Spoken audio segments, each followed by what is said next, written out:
Ichualt Siam, Sitzot Siayam. Thank you for joining us in the highest of your honor. We're privileged to be with our special guest this evening with the stories from the Salish Sea with Squamish Nation Chief Ian Campbell. First off, we'd like to thank you for joining our listeners. It's such an honor and privilege to share time with you. Oichka. Let's start with, if we can, a little bit about who is Chief Ian Campbell and where he's from, please. Sure. Neitla and Cholak, Shaman. My ancestral name is Cholak. Cholak was the third son of Chatsalanoch, who many people will recognize as Kitsilano. Chatsalanoch is the traditional way of saying Kitsilano. My chief name is Sukyo Siam. I am a hereditary chief from the Squamish Nation. My lineage comes from the Squamish and Musqueam people. I'm serving my third term as an elected councillor for the Squamish and also one of our lead negotiators. Keeping you busy. Never a dull moment. Wow. How about a little bit about generally where's the Squamish? Who are the Squamish Nation? Sure. Well, the Squamish people are part of the larger linguistic family known as the Coast Salish. So our Squamish territories comprise a large part of Vancouver, English Bay, Burrard Inlet, Indian Arm, Howe Sound, part of the Sunshine Coast up to a place called Stalkaya, which is Roberts Creek, the Haida land all the way through the town of Squamish, all of the tributaries that flow into Howe Sound, so including the Squamish River, the Elaho River, and all of the surrounding mountains up towards Whistler. This would be the Squamish's core territory as a part of the larger family of Coast Salish. And the Coast Salish is where? Well, the Salish Sea is the core, the heart of the Coast Salish people. So all of Puget Sound, Wanda Fuca Strait, and Georgia Strait comprise the Salish Sea, and all of the tributaries that flow into this water body would be part of the main part of the Coast Salish people. Our linguistic family also extends all the way down into Oregon, much of Washington State, from Vancouver Island up to around Comox, and then back to the mainland of Butte Inlet, the Hamalco people, the Clahoose, the Sliammon, back down to the Fraser Valley and the lower mainland here. I know the listeners can read that back. Well, with that, we'd like to invite you, if you would open with a song in regard to a salute in honor of all those that you just said were our people, and as well our wonderful family of the Greater Vancouver area, if you would, please. Be my honor. Nesnast Iwaslolum ti Siam Lewenstamp Tenatla Sekam Kain Siam. I'd like to share a song known as our Squamish Warrior Song. Comes from our great chief Sekam Kain Squamish Jim. And this war song is dedicated to the people in our effort to continue to uphold the integrity of family, of community, of sense of belonging to this part of the world, honoring the stewardship of our beautiful land here in the lower mainland in British Columbia. So, Hueske Lolam.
Beautiful. Why? Feel that through the whole body. I know the listeners would, I trust the listeners would feel that right to the soul. Thank you for that, Ian. It's great to honor the family of of where we are in our geography as Indigenous, as well as with our international family here in Vancouver. If you would, I'd like to help the listeners to understand a little bit about the politics of who Squamish people are, if you don't mind. Sure. Well, the Squamish are an amalgamated tribe. We amalgamated in 1923 with 16 of our hereditary chiefs and our families that represented many of the regions around our territory. They came together to collectively form the Squamish Nation on July 23rd, 1923. We followed our hereditary system up until 1981, where we had an election, a referendum, to then transition from a traditional form of government to a custom election of a 4-year term. So I'm a hereditary chief, which is through our lineage, and I'm also an elected councillor serving my 3rd term on council, and I'm also appointed as our political spokesperson, along with my colleagues Yatakta and Councillor Chris Lewis. So along the levels of the Greater Vancouver area, how do we understand how to contact Squamish if you want to be involved in art, culture, or the political scene with the nation? Well, we have many renowned artists that are internationally renowned. Acton comes to mind, Rick Harry, Jody Broomfield. There's many people that have showcased the beauty of our culture through arts, entertainment. We have many performing artists, as well as many world-class champions in athletics. We have champion lacrosse players, canoe racers.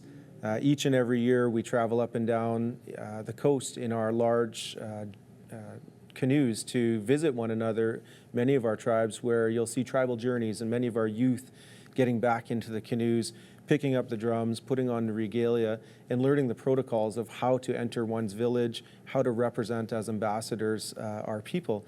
So you're seeing many of these community events taking place around the Lower Mainland, around Aboriginal Day, canoe races at Ambleside and Weyawachin and Deep Cove, powwows, many events that we're hoping to build upon and invite the general public to come and celebrate with us.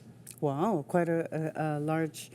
In closing, I would like to ask you, I know we've worked with the all 4 lifespans, tiny tots, teens, elders, and grandparents in your cultural and political fields. If you would offer in closing an inspirational note to the public in regard to your position as Squamish First Nations with the public here in our unceded territories, please. Yes, Hoichka.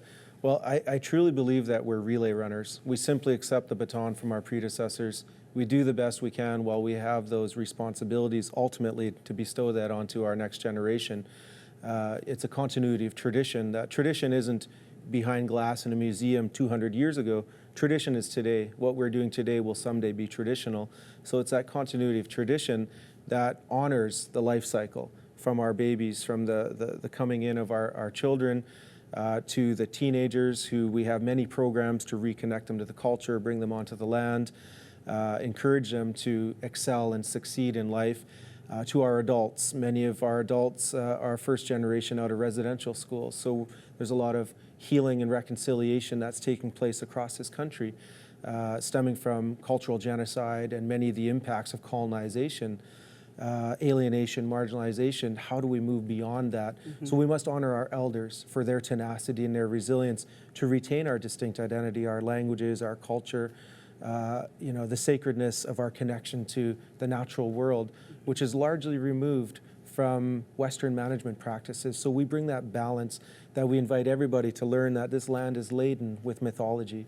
We've been invisible in our own land for far too often, and it's time now to celebrate these stories through tools such as Shaw and what you're doing. I want to commend you for that, and thank you for being this modern storyteller. Thank you. So we want to honor our life givers, our matriarchs, our women, for that's a major issue across this country that I think all Canadians should take part in, demanding accountability and justice when it comes to our women and our children.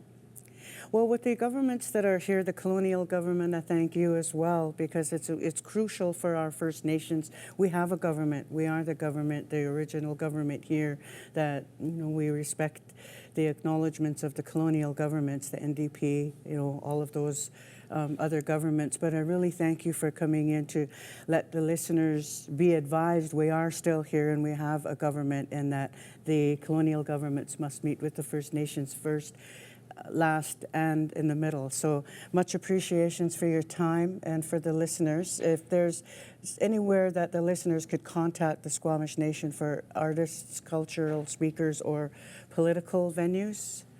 Well, I invite our listeners to visit our website, Okay. Modern Smoke Signals. Come online and There we visit go. www.squamish.net, or come by and visit our main office, 320 Seymour Boulevard.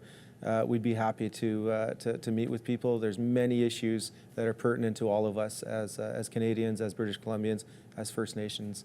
So let's continue the good work. Greatly appreciated. Happy birthday to all our people out there, tiny tots, teens, elders, and grandparents. You've been with us at Stories from the Salish Sea with Chief Ian Campbell of Squamish Nation, in the highest of your honor. Again, we thank you for joining us. Told you you wouldn't be the same. Don't touch that dial.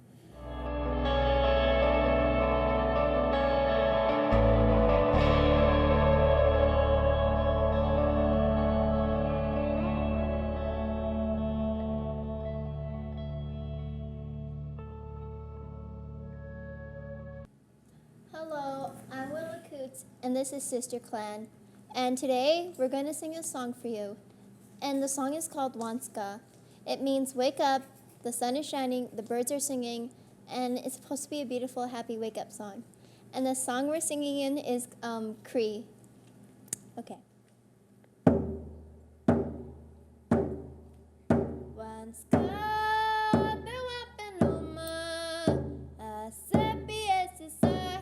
Kamua, Emunagwan, Kentastinan, way high, high, oh, way hey, hey, hey, way high, oh, way hey, hey, hey, way high, way high, oh, way high, oh, one star, Panuma, I said the S is stuck in Igua, Emunagwan.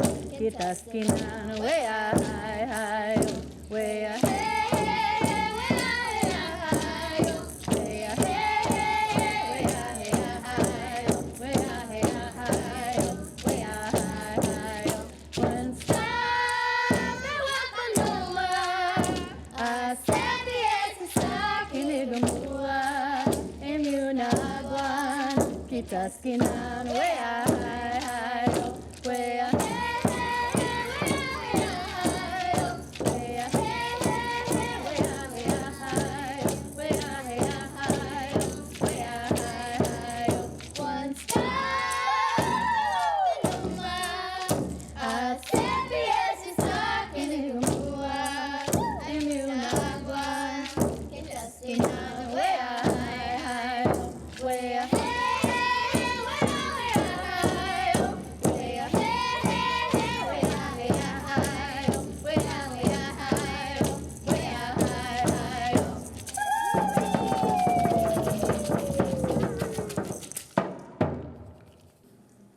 Hi, this is the AIM song, and when I was growing up, I was raised in Skeechiston and Chase territory, and the Shuswap, basically, Shuswapan territory.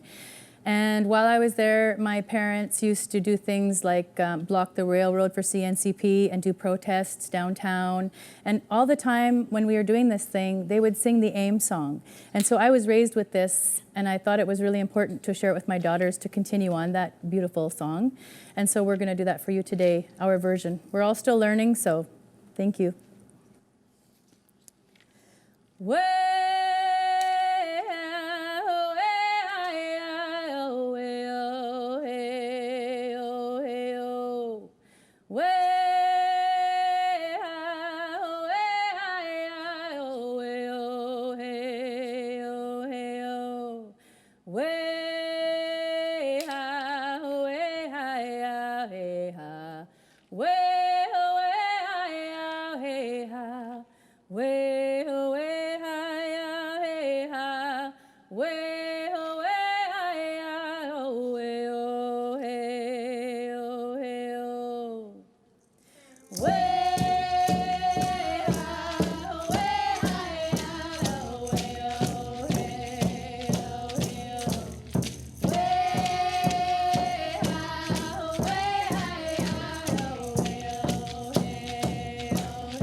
You're supposed to count 5 seconds of quiet. You got the cake t-shirt. Congratulations to the champions. Woo-hoo! Woo! My little birthday girl! Winner there. First, happy birthday. We're so honored that you could join us for the Yeah, but last show time it this was evening half and the show show. our listeners on TV and the world such a great performance of tradition and young people being our leaders, not our future. So we're really grateful that you could join us this evening. If, Farah, if you could introduce the singers, please, that would be greatly appreciated. Okay. From oldest to youngest, daughters, this is Willow. Wave hello. Wishbone, This is Leela. Wishbone, This is Bernadette, Eliza, and Jaylene. JJ, say hi. Jaylene, say hi to the Canberra television world. Hi. Great. Thank you very much for joining us. Farah, if you could tell our listeners a bit about the where your group is coming from, where you're from, and where you'll be performing next, please. Oh, okay. We are a mixture. The girls are Cree, Carrier, and they have other nations in them. My father is also Dutch, and he was adopted at birth, so we don't know what the mother is. I'm Carrier and Soto, I've just recently learned, is also known as Anishinaabe. And we were raised mostly in British Columbia. So that's right, my girl. So me, I've been a singer my whole life and took a lot of time off to have my daughters. And recently, we just formed this group called Sister Clan. And mostly right now, they're singing songs that I was raised with and some that they were raised with. Lahal songs, Cree social songs, the Women's Warrior song, the AIM song. We're in the midst of writing a new CD, and we have a song called Fish Girls. We were going to sing it for you, the tiny little snippet we had, but we only have a little bit of it. And we're performing tomorrow for some elders at an elders lodge. And we're also going to be performing as part of the Burrard Inlet Fish Festival. And, and these are my daughter's first time on television. Congratulations. Wow. So we're very grateful to be here, and we're learning lots. We're honored to have you all for the very first time. Where did the listeners book the family band? You can do it through Facebook, 2 different ways. Through musicfarapalmer.com, that's my website. And, or I think it would be www.facebook.com/sisterclan. And I can take the inbox that way. And yeah, and there's videos of the girls on there singing a few different songs and pictures of performances that we've done. So they formed about, I think, 4 months ago. And so far we've had 1 month where we were just super busy. We did schools and we did different festivals. And then now that summer's here, it's really slowed down. And I guess I should get off the couch and go back to promoting us again. Greatly appreciated. I know that you've been on stage in popular demand since you were 12. You've opened for Buffy St. Marie, been on stage in the international arena in demand. So we're really honored that you could bring the children and that you're promoting and helping the children out to get out their voice out to the public. A lot of people say that, but you're doing it. So we really appreciate the honor of having the privilege of the little girls and yourself with our listeners. Thank you. If you could advise, I'd like to ask you in closing if there's any word of inspiration, 2 tools that you could give to moms and dads out there raising the family and career development such as yours. Well, I know that life is really modern now. And these girls were mostly raised in the country, and it's only the last 3 years that they've lived in a big city. So they were raised close to the land. They were raised going to stick games, a combination of both, cultural and contemporary, and a total combination. I would say that the culture part is really important, and I know exactly why. One of the reasons it's very important is because this is what I'm going through as a mother right now, is that for my own career, I find myself, I have a way of doing things, and with my daughters, they're new, and so I found it really frustrating to work with them, And so I keep trying to find different ways, and they're so smart, and they're really good, but they're learning, right? They're young. So what we did today before our rehearsal is I asked one of the daughters to light a smudge, and then I asked the older one to take some tobacco and say a prayer. And it really, really made our rehearsal so much better. So I would advise doing things spiritually and culturally, and to not underestimate the power of that. And then maybe look towards somebody who is already doing something that you want to do and ask them for advice. Yeah, so follow your heart, walk in a good way, ask your elders, and smudge. Woohoo! Well, we're thrilled, girls, and thank you, girls. If you want to say thank you. Hi, Hi, hi. Hi, hi. Well, we look forward to having you back on Art Sound Therapy with Jay Peachy and Stories from the Salish Sea. We can't wait till you come back again. Thank you. And we look forward to seeing you in the outside stages in the world as well. How do you say thank you in your language? Kiat tatamihin. Or Say- hi, hi. You can say hi, hi. Hi. That's easier. Hi. Okay, thank you very much for the honor of your time with your family. Thank you.